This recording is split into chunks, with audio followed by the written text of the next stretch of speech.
For today's vlog, ang sabi nga nila, kung saan may masarap, dapat pinupuntahan. Kaya kung gusto mo matikman ng mga pagkain katulad nito, tara na at samahan niyo ako. Dito lang yan, sa sentro ng Madrid. Kaya kung gusto mo malaman kung saan to, tara, panoorin mo ang video na to.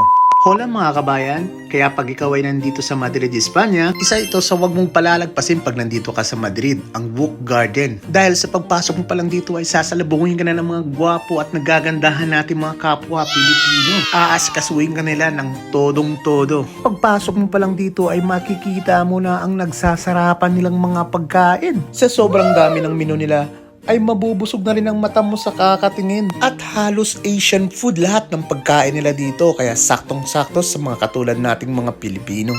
At especially ay napakarami ng mga seafoods sila na pwede niyong pagpilian. Hindi rin pala seafoods at meron din silang iba't ibang klase ng sushi. Di rin pala nawawala ang mga prutas at mga dessert nila, kaya sobrang dami ng pagpipilian nyo rito. At heto nga ang isa sa pinagmamalaki nila, ang napakasarap at napakalaking crabs at nagsasarapang pizza nila. Di lang dyan natatapos, mayroon din silang mga iba't ibang klase ng shell na pagpipilian nyo rito. At syempre kasama natin dyan ang pamilya dito sa Espanya.